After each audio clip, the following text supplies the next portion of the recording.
Okay. Sige pa, manalangin tayo.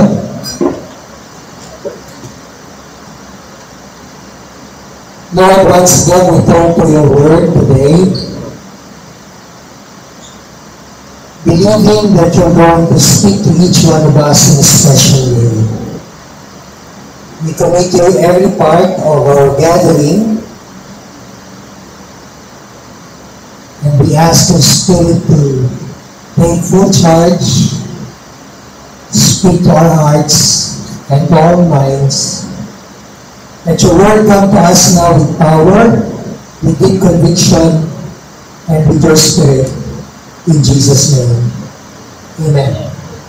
Have you ever watched a wrestling match? Nakapanood ba kayo ng wrestling? Mamaya magre-wrestling daw po si Toto.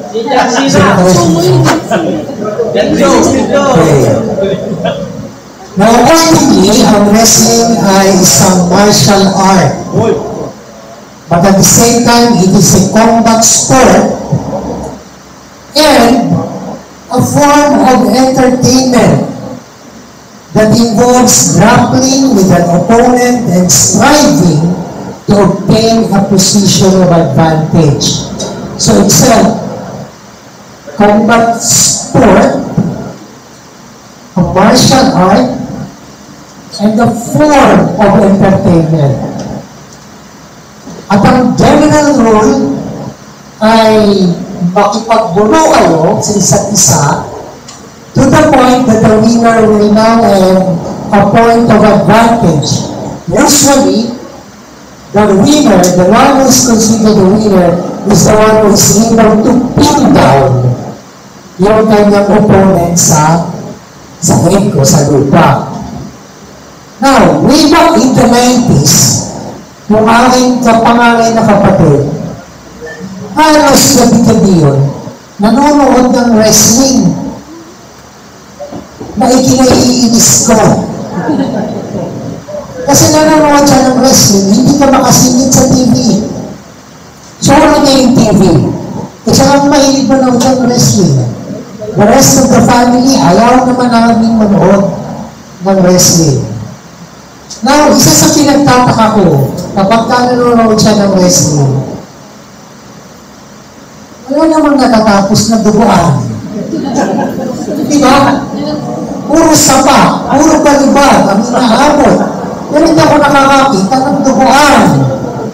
Lalatigit, hindi ako nakakakita ng nababalihan ng buto.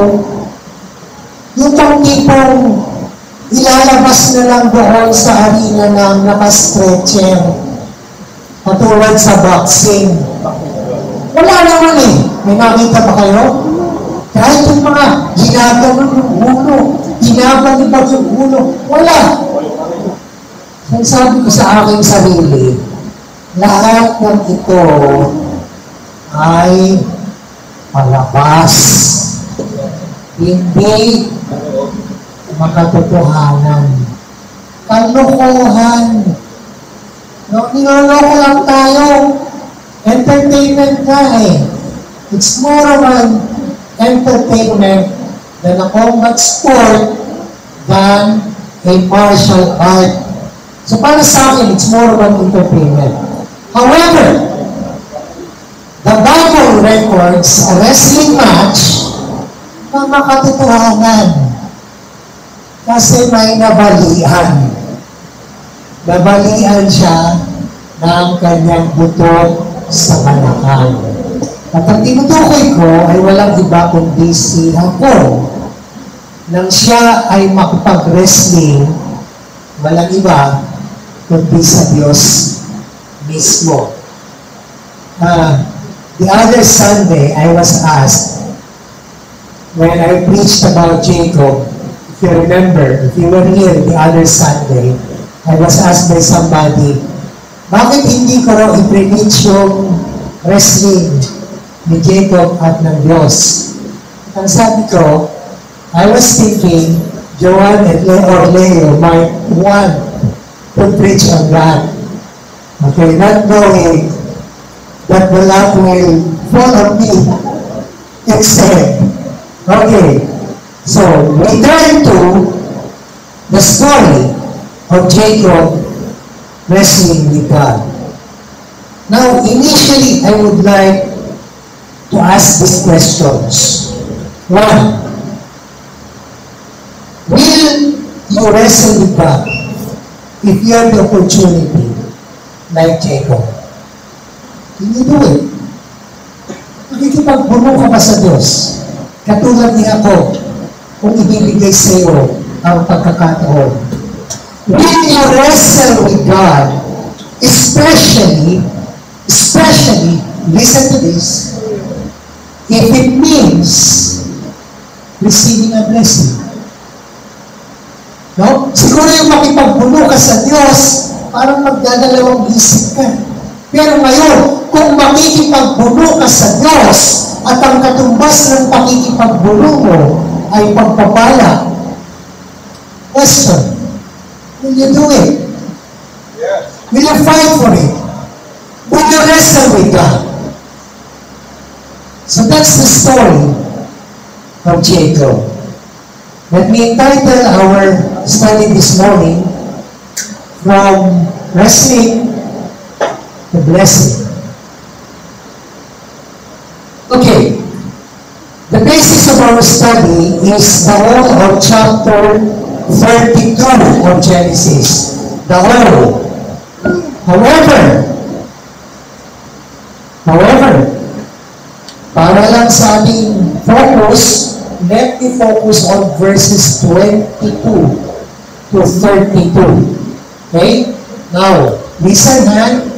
I will trust that you will read the entire chapter. Read the entire chapter for you to understand the flow of our message this morning. But I will focus more on verses 22 to 32. So let's turn to Genesis 32. Beginning from verse 22 up to verse 32.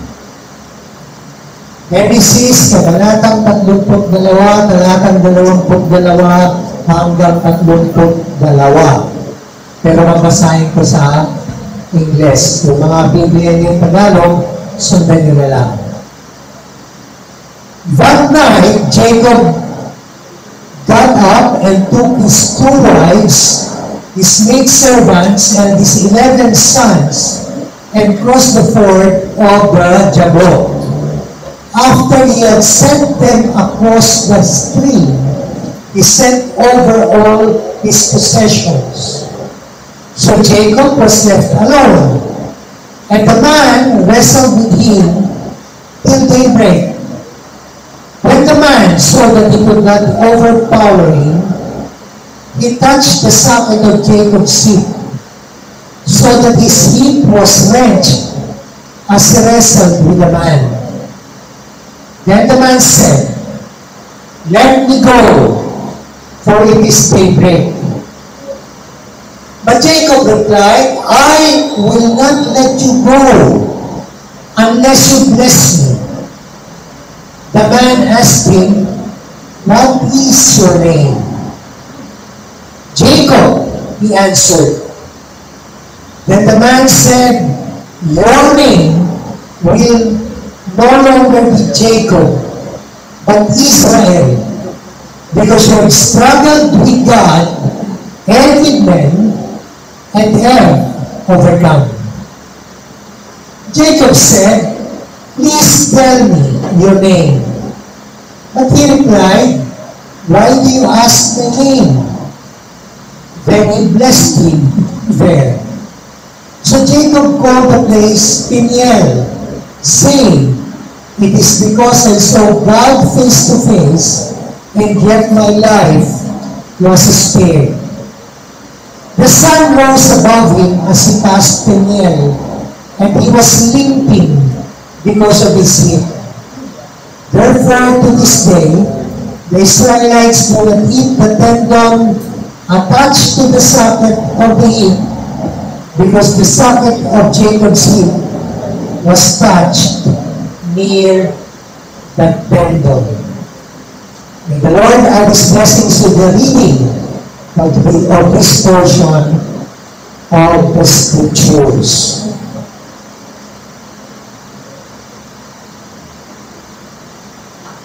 So what was the story? The story was, you remember, I stopped the other Sunday doon sa pagtakas ni Jacob. Tinakasan niya ang kanyang biyenan na si Laban. Okay? At siya ay papauwi sa lupain ng kanyang ama at ina, ni Isaac at ni Rebecca. Ano ang problema? Alam niya na yung pag-uwi niya sa lupain ng kanyang ama at ina ay nangangahulugan ng pakikipagtagpo niya ulit sa kanyang kapatid, sa kanyang kakambal na si Iso. At hindi niya ito basta kakambal. Ito'y kakambal niya na niloko niya, ninakawan niya ng karapatan ng pagiging panganay. So, huwag niyong kalilimutan